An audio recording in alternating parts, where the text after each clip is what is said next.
Bhagavad Gita, Chapter 1, Observing the Armies on the Battlefield of Kurukshetra. Dhritarashtra said, O Sanjaya, after my sons and the sons of Pandu assembled in the place of pilgrimage at Kurukshetra desiring to fight, what did they do? Sanjaya said, O king, after looking over the army arranged in military formation by the sons of Pandu, King Duryodhana went to his teacher and spoke the following words. O my teacher, behold the great army of the sons of Pandu, so expertly arranged by your intelligent disciple, the son of Drupada. Here in this army are many heroic bowmen, equal in fighting to Bhima and Arjuna, great fighters like Yudhana, Virata, and Drupada.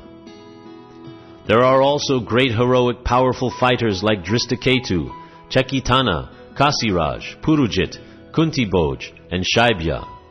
There are the mighty Yadumanu, the very powerful Uttamaja, the son of Subhadra, and the sons of Draupadi. All these warriors are great chariot fighters. But for your information, O best of the Brahmanas, let me tell you about the captains who are especially qualified to lead my military force. There are personalities like you, Bhishma, Karna, Kripa, Ashvatthama, Vikarna, and the son of Somodatta called Bharishrava, who are always victorious in battle. There are many other heroes who are prepared to lay down their lives for my sake. All of them are well equipped with different kinds of weapons, and all are experienced in military science. Our strength is immeasurable, and we are perfectly protected by grandfather Bhishma, whereas the strength of the Pandavas, carefully protected by Bhima, is limited.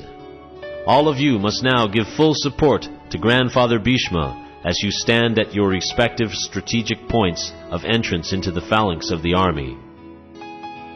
Then Bhishma, the great valiant grandsire of the Kuru dynasty, the grandfather of the fighters, blew his conch shell very loudly, making a sound like the roar of a lion, giving Duryodhana great joy. After that, the conch shells, drums, bugles, trumpets, and horns were all suddenly sounded, and the combined sound was tumultuous. On the other side, both Lord Krishna and Arjuna, stationed on a great chariot drawn by white horses, sounded their transcendental conch shells.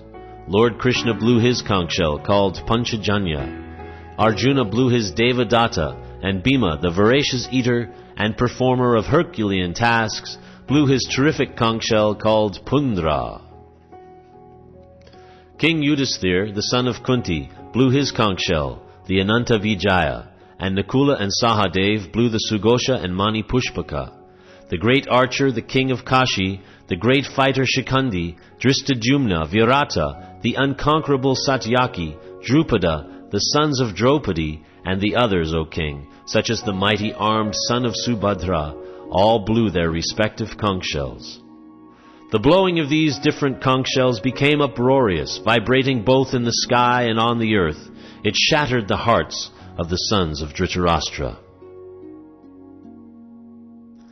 At that time Arjuna, the son of Pandu, seated in the chariot bearing the flag marked with Hanuman, took up his bow and prepared to shoot his arrows.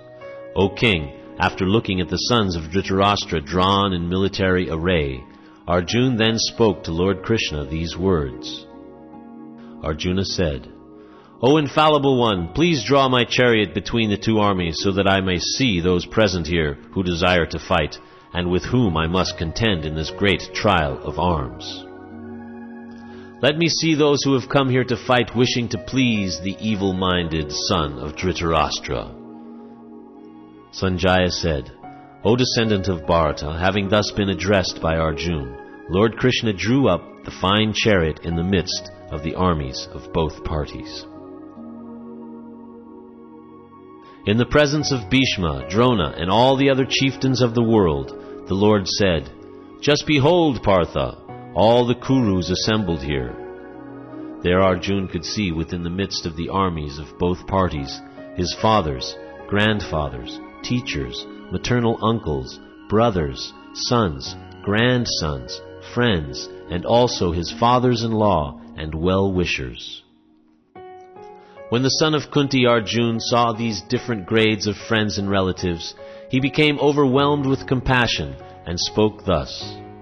Arjuna said, My dear Krishna, seeing my friends and relatives present before me in such a fighting spirit, I feel the limbs of my body quivering and my mouth drying up.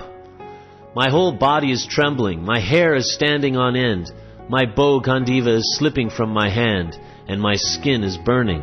I am now unable to stand here any longer. I am forgetting myself, and my mind is reeling. I see only causes of misfortune, O Krishna, killer of the Keshi demon. I do not see how any good can come from killing my own kinsman in this battle, nor can I, my dear Krishna, desire any subsequent victory, kingdom, or happiness. O Govinda, of what avail to us are a kingdom, happiness, or even life itself, when all those for whom we may desire them are now arrayed on this battlefield? O Madhusudana, when teachers, fathers, sons, grandfathers, maternal uncles, fathers-in-law, grandsons, brothers-in-law, and other relatives are ready to give up their lives and properties and are standing before me, why should I wish to kill them, even though they might otherwise kill me? O maintainer of all living entities, I am not prepared to fight with them, even in exchange for the 3 worlds, let alone this earth. What pleasure will we derive from killing the sons of Dhritarashtra? Sin will overcome us if we slay such aggressors. Therefore it is not proper for us to kill the sons of Dhritarashtra and our friends. What should we gain, O Krishna, husband of the goddess of fortune? And how could we be happy by killing our own kinsmen? O Janardana, although these men, their hearts overtaken by greed, see no fault in killing one's family or quarreling with friends, why should we, who can see the crime in destroying a family, engage in these acts of sin? With the destruction of dynasty, the eternal family tradition is vanquished, and thus the rest of the family becomes involved in irreligion. When irreligion is prominent in the family, O Krishna, the women of the family become polluted, and from the degradation of womanhood, O descendant of Vrishni, comes unwanted progeny. An increase of unwanted population certainly causes hellish life, both for the family and for those who destroy the family tradition. The ancestors of such corrupt families fall down, because the performances for offering them food and water are entirely stopped. By the evil deeds of those who destroy the family tradition and thus give rise to unwanted children, all kinds of community projects and family welfare activities are devastated. O Krishna, maintainer of the people, I have heard by disciplic succession that those who destroy family traditions dwell always in hell. Alas, how strange it is that we are preparing to commit greatly sinful acts.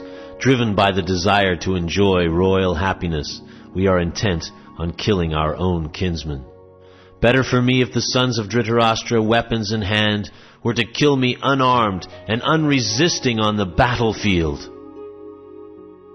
Sanjaya said, Arjuna, having thus spoken on the battlefield, cast aside his bow and arrows, and sat down on the chariot, his mind overwhelmed with grief.